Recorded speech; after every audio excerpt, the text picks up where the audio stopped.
Om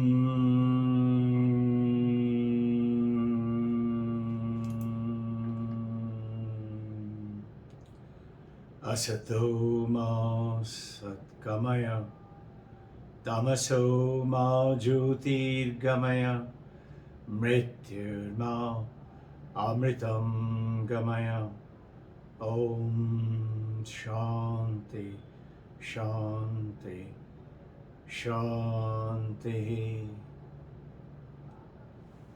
Welcome, divine devotees, aspiring and also devoted to the varieties of level of the concentration and focus, taking up the journey.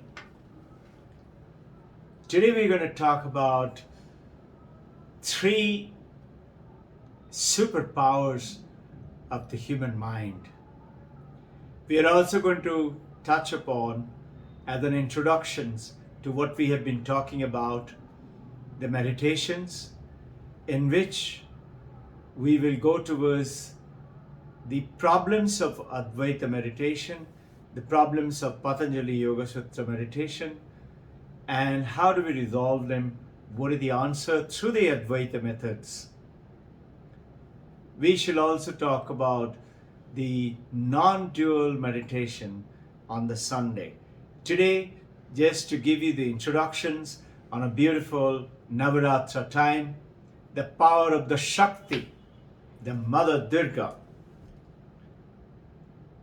Today is the 9th day. I do not know if you are aware that this Navaratra, as per the ancient scriptures, happen every month. With the full moon day, it goes on to the new moon day. New moon immediately after the Amavasya is the Mother's Day, and the next 9 days are considered the Navaratra, which is the female Shakti time, the power. And the rest of the 6 days it goes on to for the male power. And again it goes into a cycle. This is the Mother Shakti.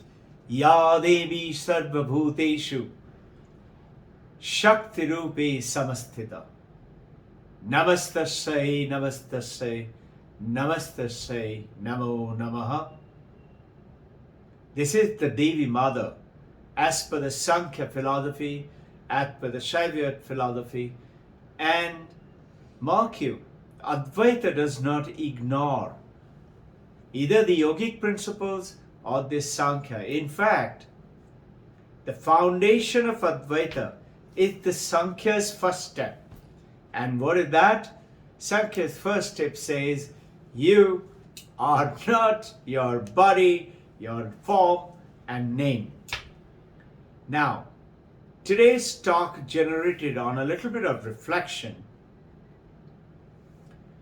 from the ancient scriptures of the Upanishad, Vedanta, Ramayana, Mahabharata, particularly from the Bhagavad Gita,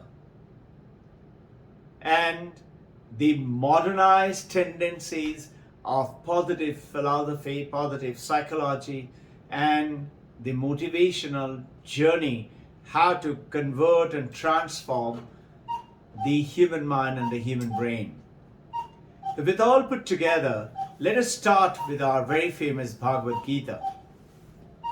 Many of you are very, very special. They all know about it, and I always get the name of Tapyal sir.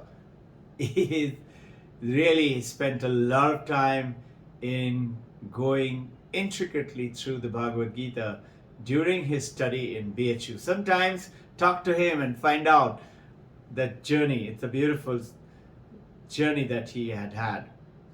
I want to ask you something. In the Bhagavad Gita, on the reflection, I was thinking that, and this is the question comes in many people's mind, that the entire Mahabharata is because of a conflict between Kaurava and Pandava. The Bhagavan Sri Krishna was with the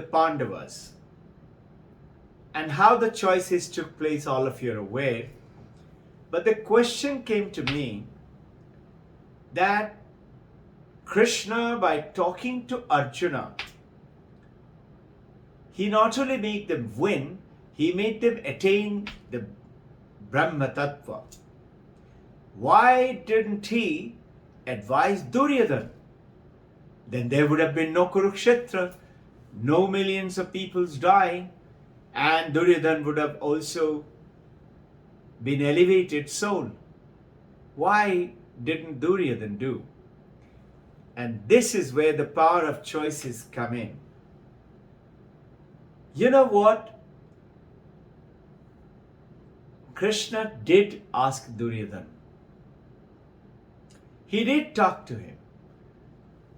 He asked Duryodhana, why are you involving yourself in adharma? You know that this is wrong, and you're still insisting on doing them. Duryodhana said, don't try to teach me what is right and what is wrong. Do you know, Krishna, why? Because I have no doubt what is right and what is wrong.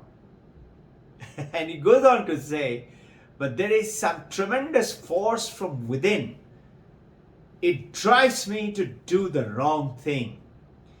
And I know what is right, I know what is wrong. I don't want to change. I like to do the wrong things. Don't try to change me. So, Duryodhana was given the opportunity. Duryodhana made the choice. And this is the first power of the human mind. Three supreme power. The first is the power of conscious choice, conscious decisions, which means power of choosing discrimination, which means the viveka. Vivekananda, viveka, knowing what is right, what is wrong, consciously, and choosing what is right. Arjuna was also asked. Arjuna said, Krishna, I know that when I am driven by anger onto the enemy and their unjust behavior and the conduct, I know that I feel like destroying all of them, which I know is wrong. Please help me so that I may be guided to do what is right. Notice the difference. Duryodhana was given the opportunity. He says, I know what is right, what is wrong, but I don't want to change. I want to continue to do what my inside drive tells me to do. Duryodhana's ego, to do the wrong thing. Arjuna, on the other hand, said, I know this is wrong. I am being driven to do the wrong thing, but I don't want to do it. Please, Krishna, teach me what is it that I need to do. And this is the 18th chapter of the Bhagavad Gita, where Krishna, in the warfield, teaching him, starting from 6th chapter, meditation, how to sit, how to do meditation, how to breathe, how to listen to those powerful mystic experiences and be guided by them. So the first choice, first power of the human mind is the power to consciously choose and be guided to do the right thing. The second power is the power of concentration. There is a beautiful book by a Canadian writer. The lady writes, rapt, R-A-P-T, rapt. How to give rapt attention. If you notice, many of the Indian spiritual centers, they have this in the Indian mythological, with the Shiva, with the snake, with the Ramakrishna mission. If you notice in the symbol, they have a cobra circling and its hood is out. And it has the lotus, the water of purity, lotus of wisdom, and the rising sun of divinity expressing from within. Here, the Daniel Coleman, the author of The Emotional Intelligence, he writes a recent book on focus, how to focus. And he says, I have realized today that the children right from childhood is actually flooded with the epidemic of distraction, continuously bombarded with the digital media, talking, televisions, Instagram, Facebook, and YouTube, and they cannot sit still. They're restless. Recollect the earlier discussions on the meditation. The yogic principle talks about that we have a problem, that we do not know who we are. And that is because our mind is like a lake, and there are ripples and waves which are called vritti. Thought waves are coming up. And they are continuously rippling. The mind lake is dirty, so you cannot see from the top to the bottom. Bottom is who we are. We are saying Mahavakyas, I am Atman Brahman. We are saying Prajnani Vakya. Prajnani Brahman is that supreme knowledge is Brahman. Tattvamasi, Shvetaketu is being told by Father, you are that. And I am Atman Brahman. We are saying it, but we are not realizing it. So we talked about Viparita Bhavana and Asambhavana. How do we take them out through Shravanam, Maranam, Nididhyasanam? So this ripple is the reason why we cannot see deep within. So bring the mind into the calmness is through the Patanjali Yoga Sutras, breathing, meditation, and seventh step is dhyana, and eighth is the samadhi state. From that, certainly you go ahead and get the supreme darshan, supreme realization of Brahman. But in Advaita, Shankaracharya going ahead and giving, using all those 8 forms of the Patanjali Yoga Sutra and added up 7 more to make it 15. And we will talk about with a little more time on Sunday what are those blocks of, and it is given, recollect the book, Aparokshanubhuti, from 100 verse onwards, to be precise 102 verse onwards. Now, the power of concentration, this distraction, from there, if I can focus my mind, if I can be still, everything is possible. Swami Vivekananda was reading Encyclopedia Britannica, and his favorite disciple Sharat Chandra walks in and says, Swamiji, Gurudev, I only wish somebody can read the entire Britannica Encyclopedia and remember them and use them effectively. Vivekananda said, what do you say that? He says, nobody can. Sharat Chandra says, nobody can read so many volumes. Those used to be, those days, 38 volumes. Then it reduced to 32 plus 1. He says, why do you say that? I have finished reading 11 volumes. You can open any volume and ask me any question. I will tell you the answer. Sharat Chandra did not accept his Gurudev's word, Swami Vivekananda's word. He actually opened 3, 4, 5 volumes and he asked questions. Vivekananda's power of concentration showed not only the answer what Sharat Chandra asked also give reference that if you go to so-and-so volume, page number so-and-so talks more on this point, referring to the other volume. Just imagine. Power of concentration. You and I can do. It happens. This is that rapt. The moment you get onto it, there is one monk who was reading, and another monk came in and asked him, "What are you reading?" The other monk who was reading, he had finished his IIT, but this was the selection of IIT. During that time, he stood second in the country. Very brilliant monk. And the new monk who came in, he came and said, "What are you reading?" And he was reading. His attention, concentration was so strong, he didn't hear him. So the new monk, he got hold of his toe and shook him and said, "What are you reading?" He still didn't.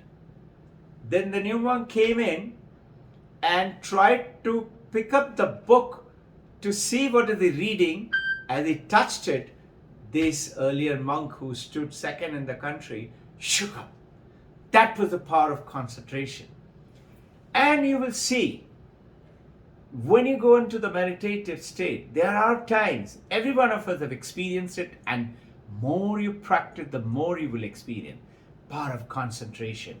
The third power, just give you a touch of it, is the power of selflessness.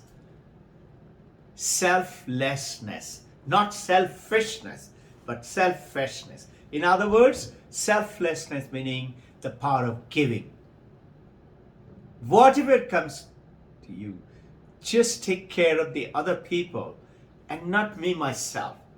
These three powers give you enormous peace and whatever you want. I'll give you a tiny bit clue. Gratitude comes with the word G. Generosity comes with the word of G. God also comes with the word G. Gita with G. Guy with G. And gap and goal. So I will concentrate on generosity, gratitude, gap and goal. Just before I finish, try this out.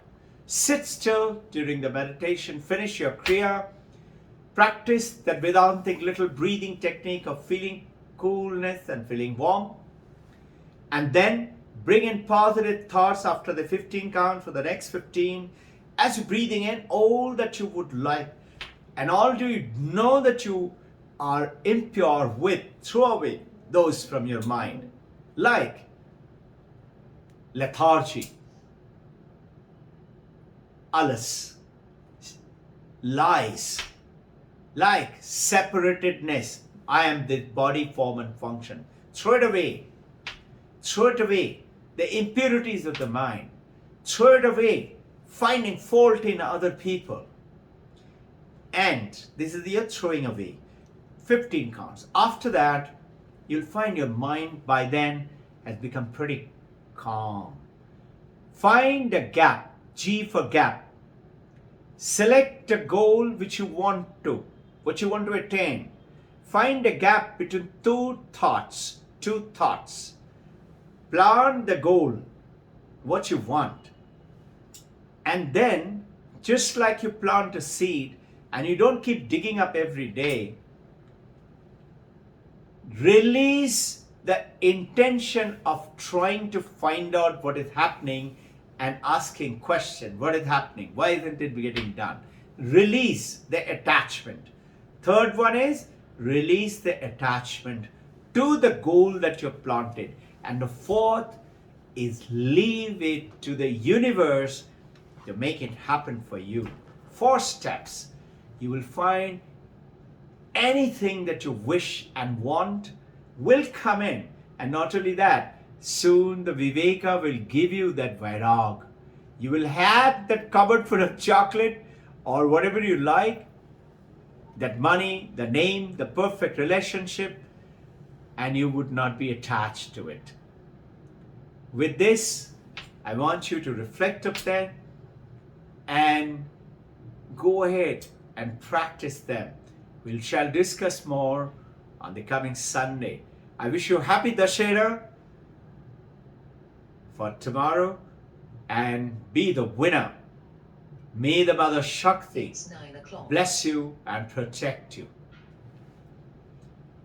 Om Shanti Shanti Shanti. May the Divine Mother of the Shakti, may the Jagat Janani, may the Mother of the Education, Mother Saraswati, Vak, Vidya, and Shata Sampatti, Sadhana Chatushti, Mother Saraswati grant you and me. May the Mother Lakshmi, not just money, not just prosperity, but the Mother of Shanti, the Mother of Ananda, and Mother of abundantness, grant you all your wishes. May they come true. Jai Guru.